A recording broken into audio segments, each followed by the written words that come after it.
Hey guys, this is Jeremy back again with another NFL vid. I know, I'm actually godlike at rolling this shit in. Alright, today I'm giving y'all a peek at my top 3 players for each projected main stat. For example, on the offensive side, you got passing, rushing, receiving yards. And on the defensive front, you got the good old tackles, sacks, and interceptions. Alright, let's jump right into it, mate. Offensive, passing yards. My number 3, quarterback Jameis Winston. I have him throwing 4,907 yards. Jameis Winston is the definition of a developing quarterback that is ripe for his breakout into the great quarterback that he will become. Mike Evans is one of the best wide receivers in the NFL, and with the addition of Deshaun Jackson, whew, shit's set up for greatness, man.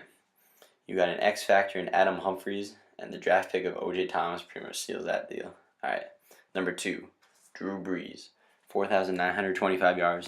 Drew Brees might not have the wide receiver talent that he had last year because of the loss of elite wide receiver Brandon Cooks. However, Drew Brees always finds a way to capitalize on what he's got. And what he's got is pretty good. His wide receivers are led by 2016 Rookie of the Year contender Michael Thomas and a very much improved Willie Snead.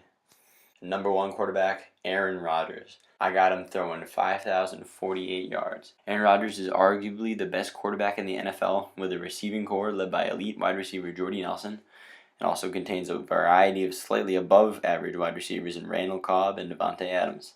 The main piece of why this team's wide receiver core is so good is because of the amount of X factors in Geronimo Allison, Jeff Janis, and Ty Montgomery. The addition of Martellus Bennett at tight end is also going to spread out the output a lot. Rodgers is going to have a good-ass season, man. Alright, next on the offensive side, rushing yards. Number 3, you got DeMarco Murray. Shit. My bad, Cowboys fans. Maybe next time. Nah, DeMarco Murray. This man was going to be running through walls this year. I got him running 1,362 yards. When DeMarco Murray has that fire offensive line, this man can work magic. Titans Murray is almost a flashback to that 2013-2014 Cowboys Murray that we all know and love. Even though he's 29 years old and he's going into his 7th freaking season, he's going to be a beast. All I remember from last season was when he threw a touchdown to Delaney Walker against the Packers. It was gorgeous. Alright, number 2, you got David Johnson. I got him running 1,531 yards. If there is a top running back to pin that versatile running role other than Le'Veon Bell, it would have to be David Johnson. David Johnson can break through any defensive line. He can catch screens like second nature. And number 1, my main man Le'Veon Bell. I got him rushing 1,602 yards. In my opinion, Le'Veon Bell is the most versatile running back in the league. He has the patience to rush past an entire defensive line. He has the receiving skills to play like a Pro Bowl wide receiver, and he can block like an extremely good tight end. If Bell can actually play a 16-game season for once, he will be insanely good. Third part of the offensive front, receiving yards. Number 3 wide receiver, I got Jordy Nelson.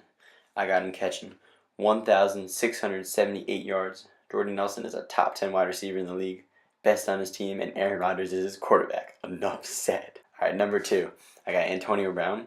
I got him catching 1,742 yards. Antonio Brown is, in my opinion, the best wide receiver in the NFL, and even though Big Ben is getting a tad old, all AB needs is the ball thrown near him to have a 150-yard game with 3 touchdowns. Brown is so physical and fast and has such amazing running skills that he can burn through pretty much any secondary.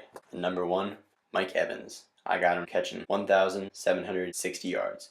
With Jameis Winston about to hit his breakout season, and the ability that Mike Evans already brings to the table is a match made in heaven. Evans adds the height, the hands, and the speed to lead his once abysmal team towards greatness. Now moving on to the defensive side of things, you got tackles.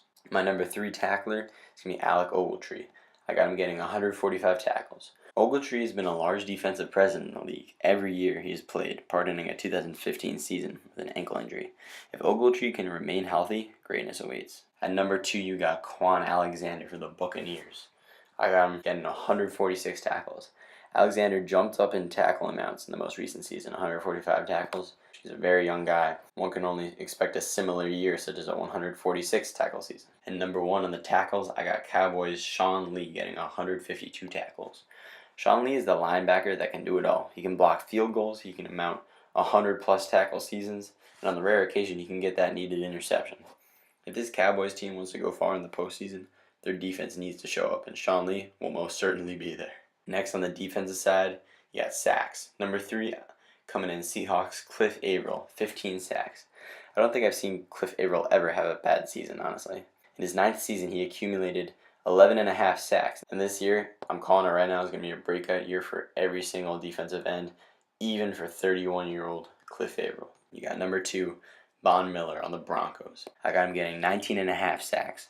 Von Miller is always a favorite for sack champ. Coming off a Super Bowl MVP 2 years ago, Von is a sack machine, and surrounded by the Broncos' elite defense, Von's going to be pushed to the limit, man.